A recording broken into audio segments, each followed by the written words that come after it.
You know, I've done a lot of these reminiscing videos on the channel, and it's always something I really enjoy doing and love putting out this style of content for you guys. But it's interesting, I've always come at it from two different perspectives. One is that if I haven't played the game before, I have to review and critique it through the lens of when it came out and was relevant, in order to be as objective as possible and give an honest take on the game and just be fair. And while I can't do that with 100% accuracy at all times, it's something I always make a point to keep in mind and try not to deviate from. On the other end, sometimes there are games I talk about that I have played before, and these are always fun because I get to discuss my prior history with the game and whether or not I think it holds up, and sometimes my perspective on the game may change. I may enjoy it more or not as much depending on how I feel. But sometimes there are games you play that are more than just that. They're games that really speak to you. They cement your love for the medium and just define the things you love most about the hobby. And for me, Tomb Raider Legend is definitely one of those games. This effectively is my very first Tomb Raider game, so I got into the series fairly late, but how I actually came to know about this game is very interesting because back then I used to subscribe to PlayStation Magazine, and because this was early 2006 and there was no PlayStation store for the PS2, they used to send demo discs for their magazine, their monthly issues. And when I got the month's issue, I opened it up and I slotted the demo disc into my PS2 and saw that Tomb Raider Legend was the premier title for that time. And me being like 12 years old, I was like, what the hell is this? So I started the demo and I began playing, and wow. It certainly felt like a long time that I had a game really capture my imagination and surprise me, like Tomb Raider Legend. I mean, playing through the demo felt like I was playing through a massive action blockbuster Hollywood film. And Lara Croft's movements, the game's exotic locations, the varied gameplay pillars, all of it just surprised me at every turn, and I felt like I was playing something so transformative that took me by complete surprise, and from that moment on, I became an instant Tomb Raider fan. Now, I think it's important to note that before we move on, the franchise's history up to this point. Now, prior to Legend's release, the franchise was on a downhill spiral. Now, coming off the critical failure that was Angel of Darkness, Eidos seemed to not have a clear direction of where they wanted to take the franchise, and so they passed the torch onto Crystal Dynamics, who still owns and is responsible for the franchise to this day. And Legend was effectively the first reboot of the series, taking it back to its core roots and bringing Laura into a modern spotlight.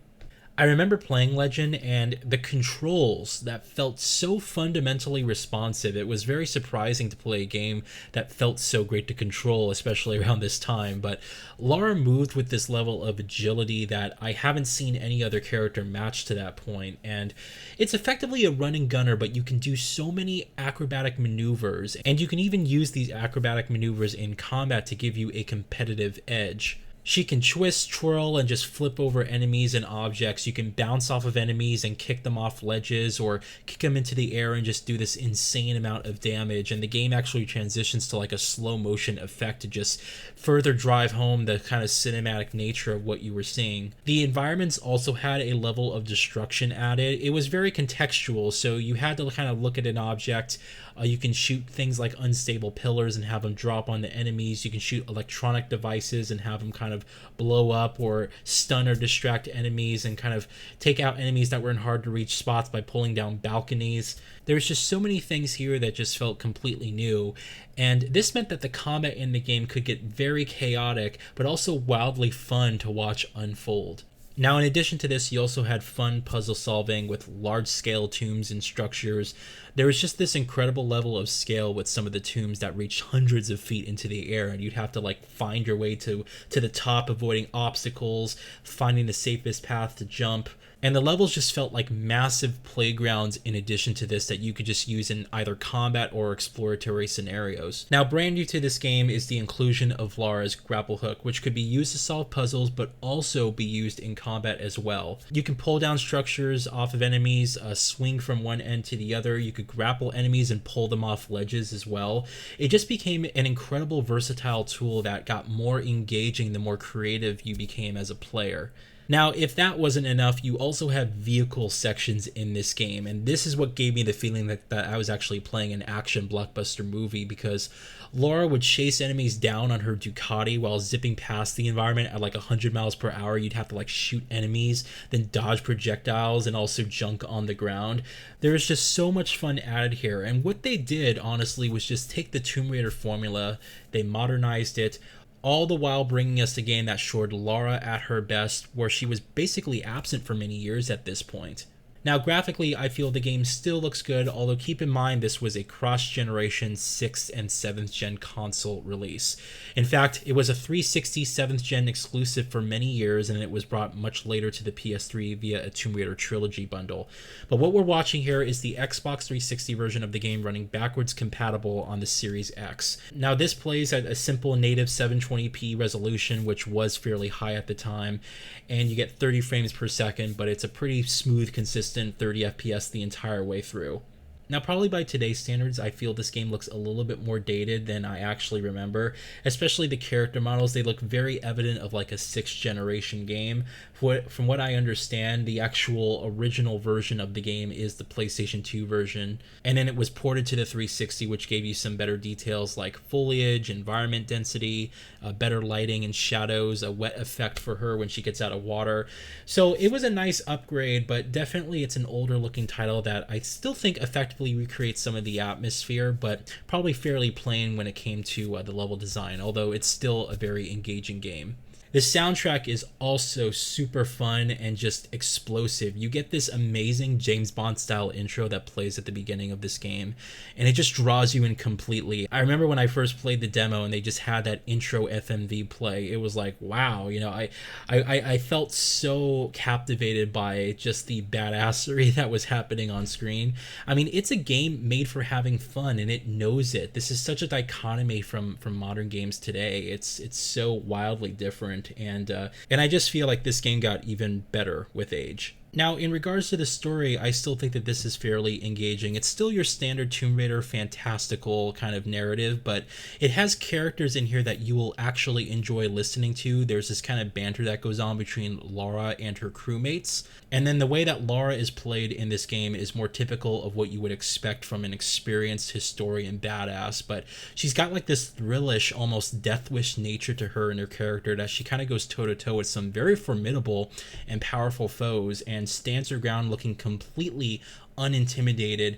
And it's just wonderful to kind of look at. You just get this presence with her as a character that even the enemies in the game, as powerful as they may be, they all kind of know her, they kind of tread lightly, and then this kind of trickles down to the player because you feel kind of empowered when you're actually playing through the game as her. I think for me, just her bravery, her tenacity, and just the commitment that she showed really shined in this game in particular, and it's what made me an instant fan. Like, as much as I love the gameplay, seeing this version of Lara, having this version of her as an introduction to me for a new player, I think perfectly captured why people fell in love with her in the first place when it came to the original games.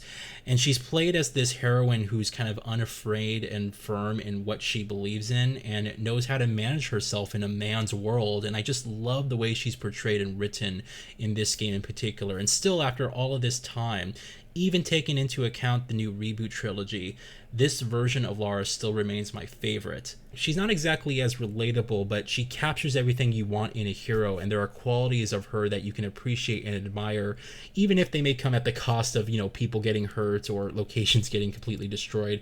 It's just a wonderful version of the character that I hope is brought back to life with some of the future entries within the franchise. I also wanted to mention that while I do love the reboot trilogy as well, I am hopeful that we can return at some point to this original version of Lara, because while the reboot trilogy definitely modernized and I think commercialized Lara even more so than she already was, you know, it brought us away from like kind of the sexualized nature that was some of the criticism that the series was getting later on within its life cycle. But I do think it failed to tell us something compelling, and Shadow of the Tomb Raider was supposed to actually show us the link of that character becoming the one that you're seeing here on screen. But I think it just failed miserably at conveying anything noteworthy or believable. And I was just so disappointed with the ending of Shadow of the Tomb Raider, despite that little nod to Natla and the original game, which felt to me very tacked on. I also have to say one more thing. I miss the Croft Manor endgame feature, which was a staple throughout the entire franchise's history, including this game. Croft Manor basically gave you full freedom to explore Laura's house, and you'd have to solve puzzles, collect items. And I was really hoping that that would be brought back into the reboot trilogy at some point. Especially in Shadow of the Tomb Raider, which you actually get to visit her home within the main story, but sadly that didn't happen. And after replaying Tomb Raider Legend again, I also played through and collected all the items in Croft Manor, and it just adds a few hours of fun on an already compelling package. Guys, I love this game. I still do to this day, and if any of you have played it, or maybe you're unsure if you would enjoy it given its age, it's actually 17 years old at this point, which, God, I feel old. It's backwards compatible on Xbox. You can get it for dirt cheap these days. And it's actually been released as a trilogy package with the other Crystal Dynamics games on PS3. So it's definitely worth playing if you haven't already. And it's a fun time. And yeah, just playing it again today made me realize how much I missed and loved this series. Guys, I hope you have a good one. Thank you very much for watching this reminiscing video. Yes, I will be covering the other Crystal Dynamics games, including Tomb Raider Anniversary, which is a remake of the original game. So we'll take a look at that at a later time. But for now, let me know what you guys think of this video. Thank you all so much, and I'll see you guys in the next one. Have a good one.